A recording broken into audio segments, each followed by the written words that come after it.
ಅತಿ ಪರಿಶುದ್ಧವಾದ ನಾಮಕ್ಕೆ ಸ್ತೋತ್ರವಾಗಲಿ. ಕ್ರಿಸ್ತನ ಕೃಪೆ ಇನ್ನೊಂದು ಮುಂಜಾನೆಯಲ್ಲಿ ಈ ಉದಯ ಕಾಲದಲ್ಲಿ ನಾನು ನಿಮ್ಮೆಲ್ಲರನ್ನ ಭೇಟಿ ಮಾಡುವುದರಲ್ಲಿ ಸಂತೋಷ ಉಳ್ಳವನಾಗಿದ್ದೇನೆ. ಪ್ರಿಯ ದೇವಜನರೇ, ಈ ಮುಂಜಾನೆಯಲ್ಲಿ ದೇವರ ವಾಕ್ಯಗಳನ್ನು ಈ ಉದಯದಲ್ಲಿ ಆಲಿಸು ನೀವೇ ಆಶೀರ್ವದಿಸಲ್ಪಟ್ಟವರು.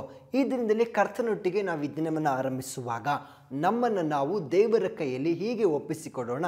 ಕೀರ್ತನೆ 25ನೇ ಅಧ್ಯಾಯದ 5ನೇ ವಚನದ ಪ್ರಕಾರ, ನಿನ್ನ ಸತ್ಯಾನುಸಾರವಾಗಿ ನನ್ನನ್ನು ನಡೆಸುತ್ತಾ ಉಪದೇಶಿಸು, ನೀನೇ ನನ್ನನ್ನು ರಕ್ಷಿಸುವ ದೇವರು, ಹಗಲೆಲ್ಲ ನಿನ್ನನ್ನೇ ನಿರೀಕ್ಷಿಸುವವನಾಗಿದ್ದೇನೆ. ಪ್ರಿಯ ದೇವಜನರೇ, ಈ ಮುಂಜಾನೆಯಲ್ಲಿ ಈ ದಿನವನ್ನು ಆರಂಭಿಸುವಾಗ ನಾವು ನಮ್ಮ ಜೀವಿತವನ್ನು ಈ ದಿನವನ್ನು ವಿಶೇಷವಾಗಿ ನಾವು ದೇವರ ಕೈಯಲ್ಲಿ ಹೀಗೆ ಒಪ್ಪಿಸಿಕೊಟ್ಟು ಪ್ರಾರ್ಥಿಸಬೇಕು. ಏನಂದರೆ, ದೇವರೇ, ನಿನ್ನ ಸತ್ಯದ ಅನುಸಾರವಾಗಿ ನನ್ನನ್ನು ಉಪದೇಶಿಸಿ ನಡೆಸು, ನೀನೇ ನನ್ನ ರಕ್ಷಕನು ದೇವರು ಆಗಿದ್ದೀಯಲ್ಲ, ಹಗಲೆಲ್ಲ ನಾನು ನಿನ್ನನ್ನೇ ನಿರೀಕ್ಷಿಸುವವನಾಗಿದ್ದೇನೆ. ಎಷ್ಟು ಉತ್ತಮವಾದ ವಾಕ್ಯ ನೋಡ್ರಿ.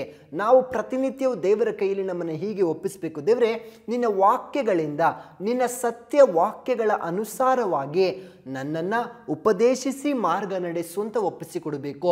ನಾವು ನಮ್ಮ ಜೀವಿತಗಳಲ್ಲಿ ಎಷ್ಟೋ ಬಾರಿ ಯಾಕೆ ಎಡುತ್ತೀವಿ, ಯಾಕೆ ದಾರಿ ತಪ್ತೀವಿ ಅಂದರೆ, ನಾವು ದೇವರ ಸತ್ಯವಾದ ವಾಕ್ಯಗಳ ಪ್ರಕಾರ ನಾವು ಹೆಜ್ಜೆ ಹಾಕಿರುವುದಿಲ್ಲ.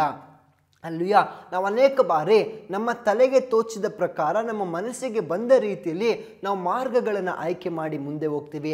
ಆದರೆ ನಮ್ಮ ದಿನ, ನಮ್ಮ ಜೀವಿತ, ನಾವು ಮಾಡುವ ಕೆಲಸ ಪ್ರತಿಯೊಂದು ಆಶೀರ್ವಾದಕರವಾಗಿ ಇರಬೇಕು ಅಂದರೆ, ವಿಶೇಷವಾಗಿ ನಾವೆಲ್ಲೂ ಕೂಡ ನಾವು ಸೋತು ಹೋಗದಂತೆ, ಅಪಜಯಕ್ಕೆ ಒಳಗಾಗದಂತೆ ಸಂತೋಷವಾಗಿ ಇರಬೇಕು ಅಂದರೆ, ನಮ್ಮ ಪ್ರತಿನಿತ್ಯದ ದೈನಂದಿನ ಕಾರ್ಯಗಳನ್ನು ನಾವು ದೇವರ ಕೈಯಲ್ಲಿ ಒಪ್ಪಿಸಿಕೊಟ್ಟು, ದೇವರೇ, ನಿನ್ನ ಸತ್ಯ ಅನುಸಾರವಾಗಿ ನನ್ನನ್ನು ನಡೆಸುತ್ತಾ ಉಪದೇಶಿಸುವಂತ ನಾವು ಪ್ರಾರ್ಥಿಸಬೇಕು.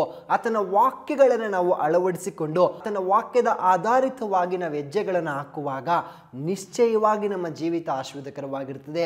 ಎಲ್ಲದಕ್ಕಿಂತ ವಿಶೇಷವಾಗಿ ಆತನ ಮೇಲೆ ನಾವು ನಿರೀಕ್ಷೆ ಇಟ್ಟು ನಮ್ಮ ದಿನವನ್ನು ನಾವು ಸಾಗಿಸುವಾಗ ಆ ದಿನವೆಲ್ಲ ಆಶೀರ್ವಾದಕರವಾಗಿರ್ತದೆ.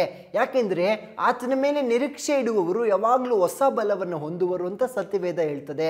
ಹಾಗಾಗಿ ನಾವು ಈ ಮುಂಜಾನೆಯಲ್ಲಿ ದಿನವನ್ನು ಆರಂಭಿಸುವಾಗ ದೇವರನ್ನು ನೋಡಿ ಹೀಗೆ ಹೇಳೋಣ, ದೇವರೇ, ನಿನ್ನ ಸತ್ಯ ಅನುಸಾರವಾಗಿ ಉಪದೇಶಿಸಿ ನನ್ನನ್ನು ಮಾರ್ಗ ನಡೆಸು, ನೀನೇ ನನ್ನ ರಕ್ಷಕನು, ಹಗಲೆಲ್ಲ ಅಂದರೆ ಈ ಮುಂಜಾನೆ ಈ ದಿನವೆಲ್ಲ, ಈ ಹಗಲೆಲ್ಲ ನಾನು ನಿನ್ನನ್ನೇ ನಿರೀಕ್ಷಿಸುವವನಾಗಿದ್ದೀನಿ ಅಂತ ಹೇಳ್ರಿ.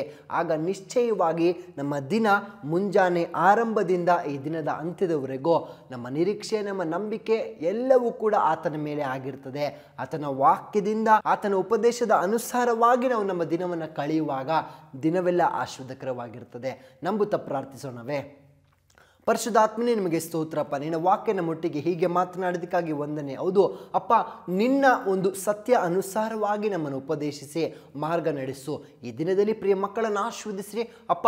ಹಗಲೆಲ್ಲ ಅವರು ನಿನ್ನನ್ನೇ ನಿರೀಕ್ಷಿಸಿಕೊಳ್ಳುವಾಗ ನಿನ್ನ ಕೃಪೆ ಅವರನ್ನು ಅಪಾರವಾಗಿ ಕರ್ತನೆ ತುಂಬಲಿ ಅಂತ ಪ್ರಾರ್ಥಿಸ್ತೇನೆ. ಆಶೀರ್ವದಿಸ್ರಿ ಅಪ್ಪ. ಅವರು ಕರ್ತನೆ ಅವರ ದಿನದ ಆರಂಭದಿಂದ ಕೊನೆಯವರೆಗೂ ಅಪ್ಪ ನಿನ್ನ ಮೇಲೆ ನಿರೀಕ್ಷೆ ಇಡುವಾಗ ಆ ನಿರೀಕ್ಷೆ ಅವರಲ್ಲಿ ಇನ್ನಷ್ಟು ಆಶೀರ್ವಾದವನ್ನು ತಂದುಕೊಡಲಿ ಅಂತ ಪ್ರಾರ್ಥಿಸ್ತೇನೆ. ಆಶೀರ್ವದಿಸ್ರಿ ಯೇಸು ಕ್ರಿಸ್ತನ ನಾಮದಲ್ಲಿ ತಂದೆಯೇ, ಆಮೇನ್, ಆಮೇನ್. ದೇವರು ತಾನು ನಿಮ್ಮನ್ನು ಆಶೀರ್ವದಿಸಲಿ. Thank you. ಬೇಕಾದ ಸ್ಥಳ God's grace prayer hall, Sunkadakatte, Magadi ಮುಖ್ಯ ರಸ್ತೆ, ಬೆಂಗಳೂರು 560091. ಗೂಗಲ್ ಮ್ಯಾಪ್ಸ್ ನಲ್ಲೂ ಕೂಡ ಗಾಡ್ಸ್ ಗ್ರೇಸ್ ಪ್ರೇಯರ್ ಹಾಲ್ ಎಂದು ನೀವು ಸರ್ಚ್ ಮಾಡಬಹುದು. Further details and prayer support, contact Word to Word Ministries, Bangalore. Phone 9008725814, 9008725815. God bless you.